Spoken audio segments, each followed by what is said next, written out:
Hello friends, कैसे हैं आप सभी। उम्मीद करते हैं कि आप सब अच्छे ही होंगे। तो जैसा कि आज हम आपके समक्ष बायो की क्लास लेकर प्रस्तुत हुए हैं, तो बायो में आपका जो टॉपिक चल रहा था वो ग्लैंड्स का टॉपिक चल रहा था।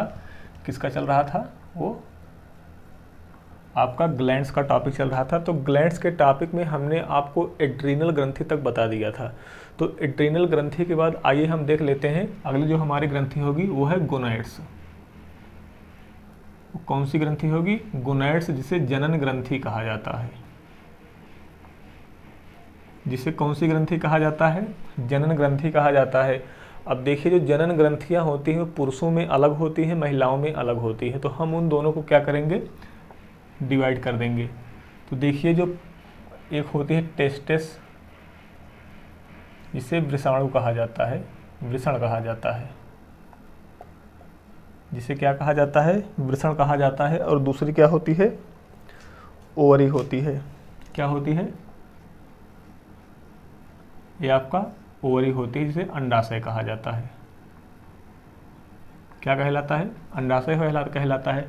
तो देखिए, जो टेस्टिस होता है यह किस में पाया जाता है? यह मेल में होता है, मतलब कि पुरुषों में होता है। और जो ओवरी होता है यह फीमेल में होता है। ये किस में होता है? ये फीमेल में होता है। और इससे जो स्रावित होने वाला हार्मोन होता है, पुरुषों में कौन सा हार्मोन स्रावित होता है?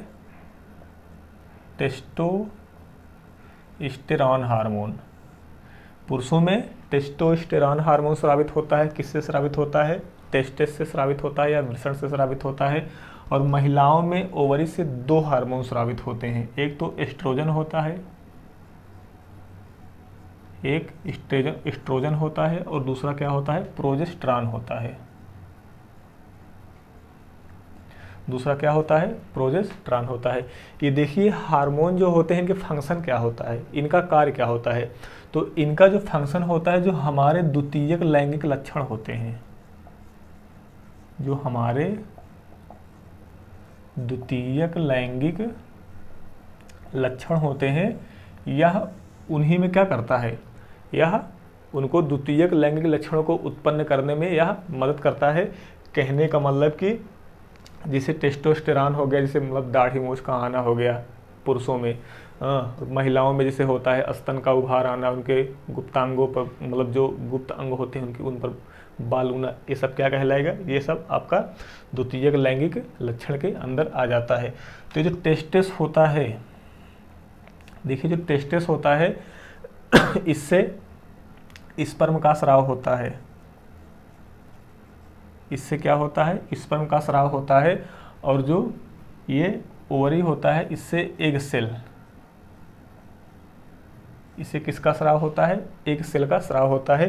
तो इन दोनों का कार्य क्या होता है? मतलब कि स्पर्म और ये एग सेल, इन दोनों का कार्य क्या होता है? तो ये क्या करते हैं कि ये हमारा जो रिप्रोडक्शन सिस्टम होता है, जो प्रजनन तंत्र होता है, मतलब कि ये किस में करेंगे? प्रजनन तंत्र में ये क्या होते हैं? ये प्रजनन तंत्र में सहायक होते हैं। तो ये मतलब आपका ये यहाँ से हो गया, मतलब स्पर्म और टेस्टिस से हो गया। तो देखिए, जो स्पर्म होता है, स्पर्म जो होता है यह सबसे, मतलब यह मनुष्य के शरीर की सबसे छोटी कोशिका होती है। इसे क्या कहा जाता है? इसे सबसे छोटी कोशिका कहा जाता है, बॉडी की सबसे छोटी कोशिका। लेकिन जो हमारा एग सेल होता है, इसे क्या कहा जाता है? यह सबसे बड़ी कोशिका। यह क्या होती है? यह बॉडी की यह सबसे बड़ी कोशिका होती है। तो यहाँ से आपका एक टेस्टिस और ओवरी से संबंधित ये फैक्ट हो गए। आइए अब आपको एक चीज़ बताते हैं। पहले तो आप लोग ये बताइए कि होमोसेक्सुअल जो होता है वो क्या होता है? होमोसेक्सुअल किसे कहते हैं, या होमोसेक्सुअल को हिंदी में क्या कहा जाता है?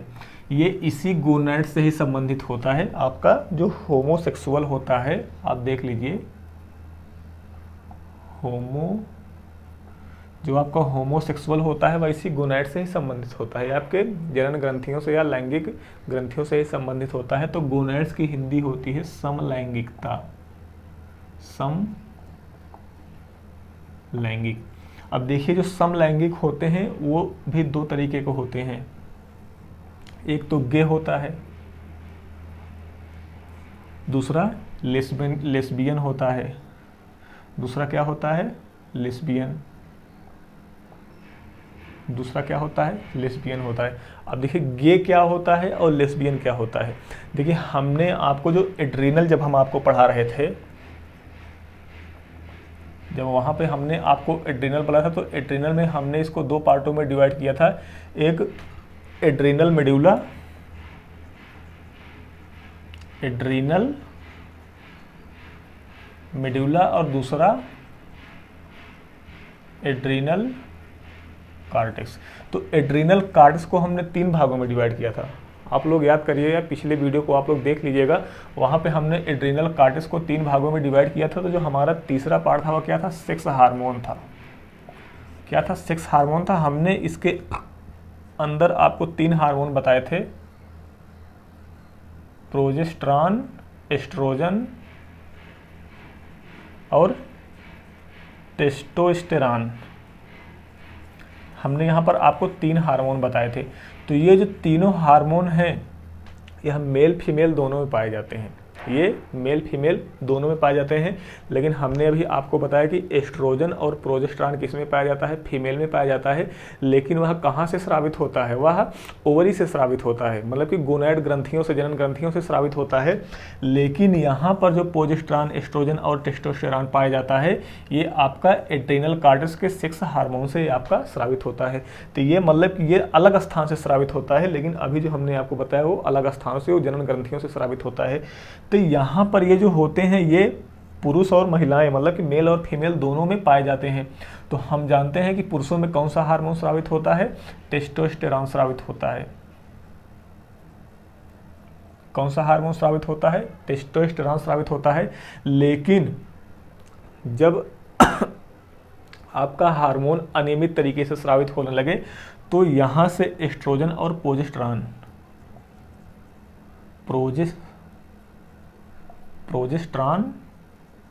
और एस्ट्रोजन, इन दोनों का श्रवण क्या होता है? ज़्यादा हो जाता है। कहने का मतलब कि अगर पुरुषों में इन दोनों हार्मोन्स का स्राव, प्रोजेस्टेरॉन और एस्ट्रोजन का स्राव क्या होने लगेगा? अगर ज़्यादा होने लगेगा तो उनमें पुरुषों में क्या हो जाएंगे? महिलाओं के लक्षण उत्पन्न होने लगेंगे। जब पुरुषों में महिलाओं के लक्षण उत्पन्न होने लगेंगे तो पुरुषों में, तो जो पुरुष होगा वह भी किसके प्रति आकर्षित होगा? वह पुरुष के प्रति आकर्षित होगा। तो कहने का मतलब कि जो गे होता है वह मेल प्लस मेल, कहने का मतलब पुरुष पुरुष की ओर क्या होता है? आकर्षित होता है। इसी को क्या कहा जाता है? समलैंगिकता कहा जाता है। और देखिए यहाँ से हमने लिस्बन में लिस्बन किस क्या होता है? ये मेल और फीमेल होता है, फीमेल प्लस फीमेल होता है। अब देखिए फीमेल प्लस फीमेल कैसे होता है? हम जानते हैं कि फीमेल में 2 हार्मोन स्रावित होते हैं, एक होता है एस्ट्रोजन, दूसरा होता है प्रोजेस्टेरॉन। क्या होता है? प्रोजेस्टेरॉन होता है। लेकिन ये टेस्टिस भी तो महिलाओं में स्रावित होता है। यहाँ से देख लीजिए, ये टेस्टिस भी तो महिलाओं में स्रावित होता है, लेकिन कहाँ से? एड्रीनल कार्टेक्स से स्रावित होता है। तो यही जो टेस्टोस्टेरॉन है, टेस्टोस्टेरॉन है, इसी का स्राव क्या हो जाए ज़्यादा होने लगे तो महिलाओं में पुरुषों के लक्षण उत्पन्न होने लगते हैं। जब महिलाओं में पुरुषों के लक्षण उत्पन्न होने लगेंगे तो वह महिला भी एक महिला के प्रति क्या हो जाएगी? आकर्षित हो जाएगी। उसी को क्या कहा जाता है? समलैंगिकता कहा जाता है। तो ये आपका मतलब कि ये किसके किसी प्रति होता है? फीमेल और फीमेल के प्रति होता है। तो ये हमने आपको उससे स्रावित होने वाले हार्मोन और ये जो होता है होमोसेक्सुअल होता है उसके बारे में आपको बता दिया। अब आइए इसके डिसीज़ के बारे में देखते हैं कि ये जो हार्मोन होते हैं इन सब से होने वाली बीमारियां कौन सी होती हैं। तो यहाँ से जो डिसीज़ होता है, आप जानते हैं कि डिसीज़ 2 तरीके का होता है। जो डिसीज़ होता है 2 तरीके का होगा, एक तो हो जाएगा आपका हाइपो और दूसरा क्या होता है? हाइपर। कहने का मतलब कि अल्प श्रवण और अति श्रवण। तो इन दोनों स्थितियों में इनफर्टिलिटी की संभावना उत्पन्न हो जाएगी। कहने का मतलब कि बांझपन की संभावना उत्पन्न होती है। क्या होती है? डिसीज होती है। तो आप लोग जानते हो एक गोली होती है, उस गोली का आप लोग नाम सुने होंगे जिसे कंट्रासेप्टिव पिल्स कहा जाता है। कंट्रासेप्टिव पिल्स, ये जो कंट्रासेप्टिव पिल्स होता है या इसी को हिंदी में गर्भ निरोधक गोली कहा जाता है। ये क्वेश्चन आपका पूछा गया है, गर्भ निरोधक गोली। कहने का मतलब कि कंट्रासेप्टिव पिल्स में कौन से हार्मोन्स पाए जाते हैं, ये आपका पूछा जाता है। तो इसमें दो हार्मोन पाए जाते हैं, एक तो आपका एस्ट्रोजन और दूसरा प्रोजेस्टेरॉन। एस्ट्रोजन और प्रोजेस्टेरॉन, ये दोनों हार्मोन पाए जाते हैं। लेकिन अगर आपसे ये पूछ ले कि इन दोनों हार्मोन से मैक्सिमम कौन सा ज़्यादा होता है, ये मतलब कि मैक्सिमम कौन सा होता है, तो आपका जो प्रोजेस्टेरॉन होता है वो क्या हो जाएगा आपका, ये मैक्सिमम होता है। तो ये आपका मतलब कि ये गोनाइड से संबंधित आपका ये कंप्लीट हो गया। ये गोनाइड्स, सॉरी स्याही गिर गई, एक मिनट बाद आते हैं। तो ये आपका गोनाइड्स हार्मोन्स हो गया। अब यहाँ से डिसीज के बारे में हो गया। तो मैं आपसे पूछ रहा था कि जो गर्भ निरोधक गोलियाँ होती हैं उसमें कौन सा हार्मोन्स पाया जाता है, तो उसमें एस्ट्रोजन और प्रोजेस्टेरॉन नामक हार्मोन्स पाया जाता है। अगर मैक्सिमम पूछ ले कि मैक्सिमम कौन सा हार्मोन्स होता है, तो आपका क्या हो जाएगा, वो प्रोजेस्टेरॉन हार्मोन्स होता है। तो आइए अब अगली ग्लैंड्स के बारे में बात करते हैं। जो हमारी अगली ग्लैंड्स है वह है पिट्यूटरी ग्लैंड्स। देखिए, जो पिट्यूटरी ग्लैंड्स है, हमने आपको जब ग्लैंड्स के बारे में हम थोड़ा सा बताए थे, तभी हमने आपको बताया था कि पिट्यूटरी ग्लैंड्स कहाँ पे होती है। तो इसका जो लोकेशन होता है, इसका लोकेशन कहाँ पर होता है, यह मस्तिष्क में पाई जाती है। यह कहाँ पर पाई जाती है, यह मस्तिष्क में पाई जाती है। इसका जो दूसरा नाम है उसका क्या है, इसे मास्टर ग्रंथि के नाम से जाना जाता है। इसे किस नाम से जाना जाता है, इसे मास्टर ग्रंथि के नाम से जाना जाता है। और यह सबसे छोटी ग्रंथि है कि दूसरे नंबर की सबसे छोटी ग्रंथि है, तो यह दूसरे नंबर की सबसे छोटी ग्रंथि है। और हमने बताया था कि जो सबसे छोटी ग्रंथि किसे कहा जाता है, तो सबसे छोटी ग्रंथि पिनियल को कहा जाता है। क्योंकि पिनियल का जो शेप होता है वह चावल के दाने के आकार का होता है, लेकिन जो पिट्यूटरी का शेप होता है वह मटर के दाने के आकार का होता है। तो इसके बारे में थोड़ा सा संक्षिप्त विवरण हो गया। अब आइए देखते हैं इससे जो स्रावित होने वाले हार्मोन्स होते हैं, उन हार्मोन्स में कौन कौन से हार्मोन्स हैं। क्योंकि सबसे ज़्यादा जो हार्मोन का स्रवण होता है वह इसी पिट्यूटरी ग्लैंड से ही श्रवण होता है। तो आपका पहला जो हार्मोन हो जाएगा वह GH हो जाएगा। अब GH का फुल फॉर्म जो होता है ग्रोथ, इसका फुल फॉर्म क्या होता है, ग्रोथ हार्मोन इसका फुल फॉर्म होता है।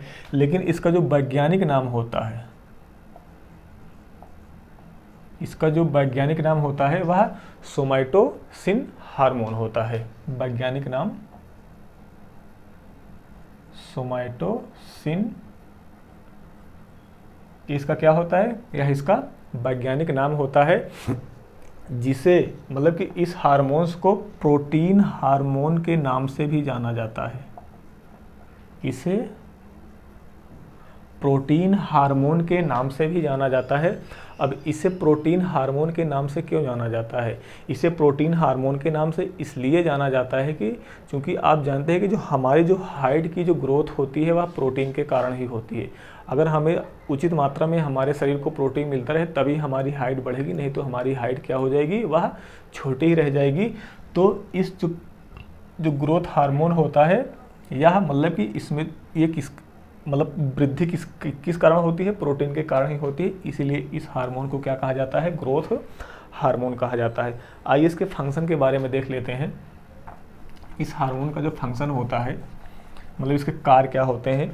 देखिए, इसका जो पहला कार्य हो जाएगा वह हो जाएगा टू कंट्रोल हाइट, मतलब कि हमारे हाइट को नियंत्रित करना या वृद्धि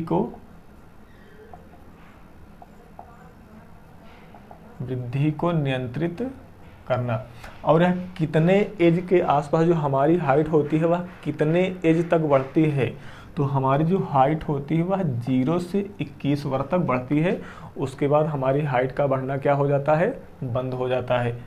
और दूसरा आपका क्या हो जाएगा, टू कंट्रोल बॉडी शेप, मतलब कि जो हमारे जो शरीर का आकार होता है वह उसको भी नियंत्रित करता है। शरीर के आकार को नियंत्रित करना, इसका क्या होगा, ये दूसरा फंक्शन हो गया, शरीर के आकार को नियंत्रित करना। और इसे एक और नाम से और भी जाना जाता है, इसे एंटी एजिंग हार्मोन, इसे एंटी एजिंग हार्मोन या आयुरोधी हार्मोन के नाम से भी जाना जाता है। आयुरोधी हार्मोन के नाम से भी जाना जाता है, किसको, जीएच को, ग्रोथ हार्मोन को आयुरोधी हार्मोन के नाम से भी जाना जाता है। अब इसके बारे में आइए डिसीज देख लेते हैं। आप जानते हैं कि जो डिसीज होता है वह भी कितने प्रकार का होगा, 2 ही प्रकार का होता है।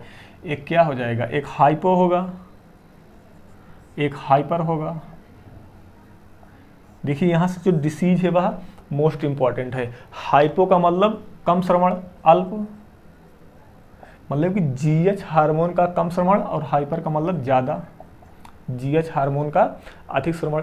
देखिए जब जीएच हार्मोन हमारे शरीर में कम स्रावित होगा तो हमारी हाइट बढ़ेगी, हमारी हाइट नहीं बढ़ेगी तो एक कौन सा रोग हो जाएगा, डवार्फिज्म का रोग हो जाता है। डवार्फिज्म या इसी क्या कहा जाता है, इसी को बौनापन कहा जाता है। कहने का मतलब कि हमारी हाइट 1.5-2 फीट से ज़्यादा नहीं बढ़ पाएगी तो हम क्या कहलाएंगे, हम बौने कहलाएंगे। इसे ही डवार्फिज्म कहा जाता है या बौनापन कहा जाता है। अगर हाइपर का मतलब हो गया अतिश्रवण, अगर जो जीएच हार्मोन है, जो ग्रोथ हार्मोन है, उसका जो श्रवण है वह क्या हो जाए, अधिक होने लगे, मतलब कि उसका स्राव ज़्यादा होने लगे, तो जो हमें जो रोग, मतलब हमारा शरीर क्या हो जाएगा, विशाल क्या हो जाएगा, विशाल काय हो जाएगा। इसे क्या कहा जाता है, जिजेंटिक कहा जाता है, विशाल काय, इसे ही क्या कहा जाता है, जिजेंटिक कहा जाता है। और दूसरा क्या होता है, एक्रोमाइगली, दूसरा क्या होता है, एक्रोमाइगली का रोग होता है। अब देखिए जो एक्रोमाइगली का रोग होता जो है वह कैसा होता है। एक्रोमाइगली का रोग कहने का मतलब कि हमारी तो मतलब बढ़ेगा हमारा अंग ही, लेकिन सारे अंग ना बढ़कर शरीर का कोई एक अंग, जैसे हाथ आपका बहुत लंबा हो जाए, नाक आपकी बहुत लंबी हो जाए, तो उसी को क्या कहा जाता है, एक्रोमाइगली का रोग कहा जाता है। मतलब कि कोई एक अंग का बढ़ना, अनियमित तरीके से बढ़ना, किसी एक अंग का अनियमित तरीके से बढ़ना ही क्या कहलाता है, एक्रोमाइगली कहलाता है। तो आपका ये जीएच होगा, आप इसका स्क्रीनशॉट ले लीजिए। हम फिर नेक्स्ट हार्मोन की ओर आते हैं। तो वह ये जो हमारा अगला हार्मोन है वो कौन सा है, वो ऑक्सीटोसिन है। कौन सा हार्मोन है, ऑक्सीटोसिन हार्मोन है। देखिए यहाँ पे ऑक्सीटोसिन के बारे में एक जो महत्वपूर्ण फैक्ट है, यह जो होता है, मतलब कि ऑक्सीटोसिन हार्मोन का निर्माण कहाँ होता है, इसका जो निर्माण होता है वह हाइपोथैलेमस में होता है। इसका निर्माण कहाँ होता है, हाइपोथैलेमस में होता है, लेकिन यह रिलीज किससे होता है, पिट्यूटरी से होता है। रिलीज या वर्क मतलब कि किसके लिए कार्य करता है, तो यह पिट्यूटरी के लिए कार्य करता है। यह किसके लिए कार्य करता है, यह पिट्यूटरी के लिए कार्य करता है। तो यहाँ से आपका एक क्वेश्चन पूछा जा सकता है कि वह कौन सा हार्मोन है जो बनता तो कहाँ पर है, हाइपोथैलेमस में है, लेकिन वह कार्य किसके लिए करता है, पिट्यूटरी के लिए वह कार्य करता है। तो आपका क्या हो जाएगा, ऑक्सीटोसिन हार्मोन्स हो जाएगा। अब देखिए जो ऑक्सीटोसिन हार्मोन्स होता है वह किसके लिए जिम्मेदार होता है, वह रिस्पॉन्सिबल किसके लिए होता है, तो वह लेबर पेन के लिए रिस्पॉन्सिबल होता है। लेबर पेन या प्रसव पीड़ा, यह किसके लिए जिम्मेदार होता है, यह प्रसव पीड़ा के लिए यह जिम्मेदार होता है।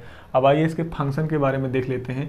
तो इसका जो फंक्शन है उसमें आपका पहला पॉइंट हो जाएगा, यह मतलब कि बर्थ हार्मोन के रूप में कार्य करता है। यह किस रूप में कार्य करता है? यह बर्थ हार्मोन के रूप में कार्य करता है। और देखिए इसी हार्मोन से, मतलब इसी हार्मोन की वजह से यह दूध का स्राव होता है। दूध का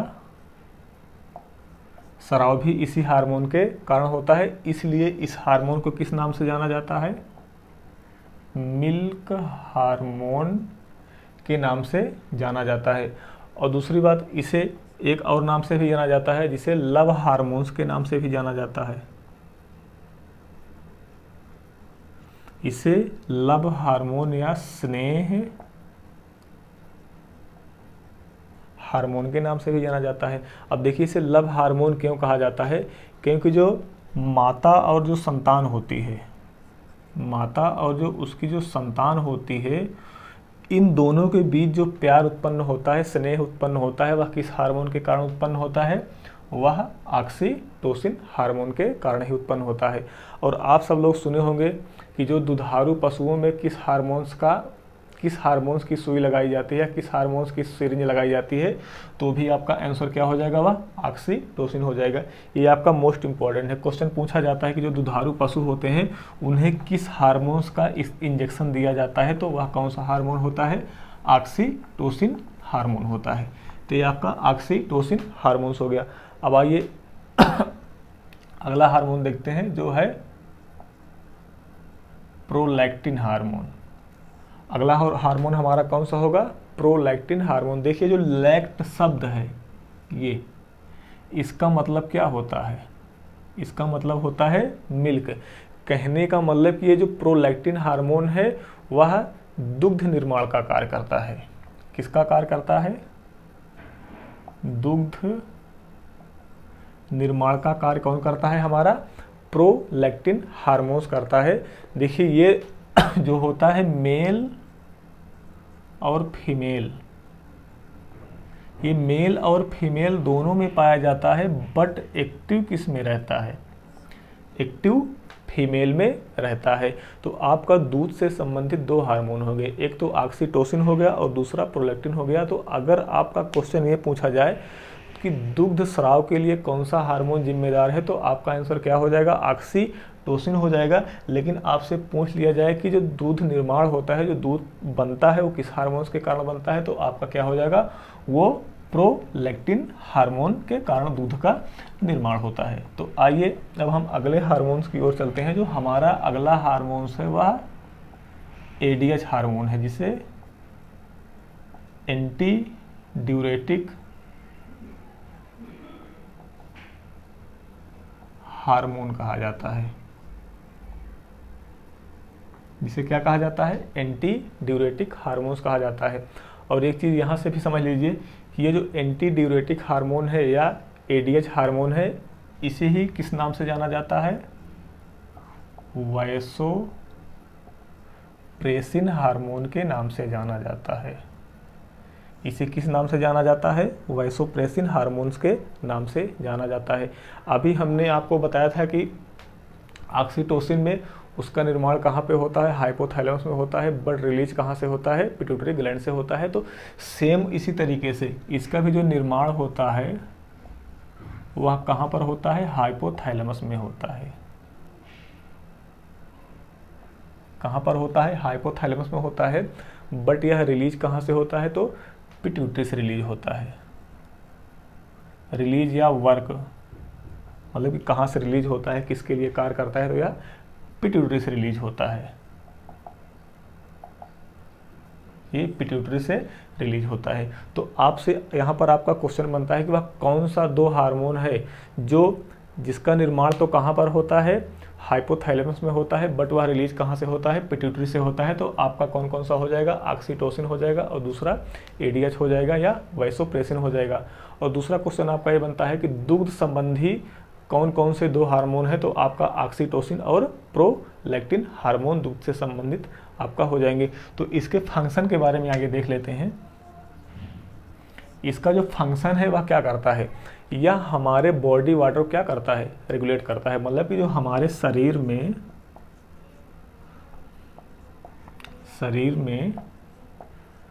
जल की मात्रा को नियंत्रित करता है। इसका कार्य क्या है, शरीर में जल की मात्रा को नियंत्रित करता है। और इसी से ही जो डायबिटीज़, हमने आपको वहाँ पर जब इंसुलिन के बारे में पढ़ाया था तो हमने वहाँ पर आपको 2 डायबिटीज़ के बारे में वहाँ पर चर्चा की थी। एक डायबिटीज़ तो वहाँ पर बता दिया गया था जो इंसुलिन के कारण हो रहा था, लेकिन दूसरा डायबिटीज़ आपको नहीं बताया गया था। तो आप इसी लगे हाथ आप इसको उस दोनों डायबिटीज़ को देख लीजिए। यहाँ से जो डिसीज होता है, जो डिसीज होता है वो भी 2 प्रकार का होता है। देखिए अब यहाँ पर हाइपो और हाइपर मत करिएगा, यहाँ पर हम आपको बताएंगे टाइप 1 डायबिटीज और दूसरा आपका हो जाएगा टाइप 2 डायबिटीज। टाइप 2 डायबिटीज कहने का मतलब जो टाइप 1 डायबिटीज होता है वह कौन सा होता है, डायबिटीज मिलाइटस होता है।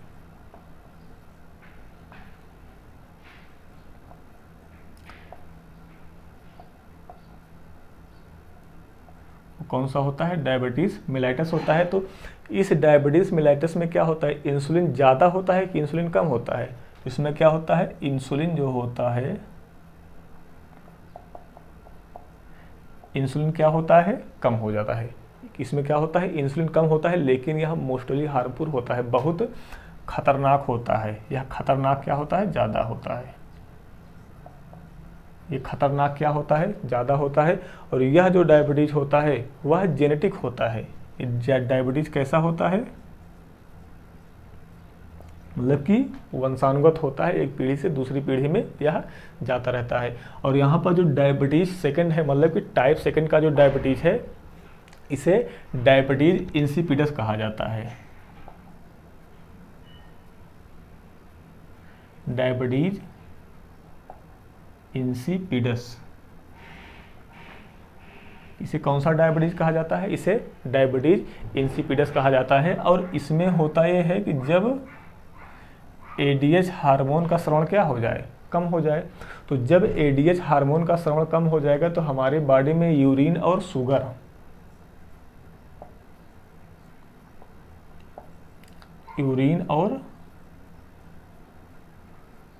क्या हो जाएंगे, बढ़ जाएंगे। तो इस कंडीशन में भी कौन सा रोग हो जाएगा आपके बॉडी में, मतलब कि आपके शरीर में कौन सा रोग हो जाएगा, ये डायबिटीज़ इंसिपिडस या टाइप 2 का डायबिटीज़ हो जाएगा। लेकिन ये जो डायबिटीज़ होता है वह मोस्टली ओल्ड एज में होता है, वृद्धावस्था में होता है। यह डायबिटीज़ कब होता है, यह वृद्धावस्था में होता है। तो ये विशेष ज़्यादा खतरनाक नहीं होता। तो यहाँ तक आपको ये डायबिटीज़ के बारे में हमने पढ़ा दिया, ये मतलब कि एडीएच हार्मोन के। अब आइए देखते हैं कंट्रोलिंग हार्मोन के बारे में। ये यहाँ पे देखिए, ये जो कंट्रोलिंग हार्मोन है हमने यहाँ पे लिख दिया है, आप इसको नोट कर लीजिए। पहला है TSH हार्मोन, मतलब कि थायराइड स्टिमुलेटिंग हार्मोन। कहने का मतलब कि ऐसा हार्मोन जो हमारे थायराइड ग्रंथि को स्टिमुलेट करे, उत्तेजित करे, उसे क्या कहा जाता है, थायराइड स्टिमुलेटिंग हार्मोन। और ये दूसरा है ACTH एड्रीनोकार्टिकोट्रोपिक हार्मोन, मतलब कि ये एड्रीनल ग्रंथि से संबंधित है। LH, ये आपका LH हो जाएगा ल्यूटिनाइजिंग हार्मोन। और आपका FSH फॉलिकल स्टिमुलेटिंग हार्मोन। कहने का मतलब जो फॉलिक एसिड होता है या विटामिन B9 होता है, या उसको क्या करता है, स्टिमुलेट करता है। और आपका 5वां हो गया GCTH हार्मोन, गोनाइडोकार्टिकोट्रोपिक हार्मोन। ये गोनाइड ग्रंथि से संबंधित होता है। तो ये आपका कंट्रोलिंग हार्मोन हो गया। ये पूछा जाता है कंट्रोलिंग, आपका ऐसे दे देगा ऑप्शन में, कह देगा कौन सा कंट्रोलिंग हार्मोन होता है। तो ये आप नोट कर लीजिए, स्क्रीनशॉट ले लीजिए। अब आइए जो हमारा जो अगला हार्मोन है, जो लास्ट हार्मोन है, हम उसके बारे में पढ़ते हैं। जो हमारा लास्ट हार्मोन है वह हाइपोथैलेमस है।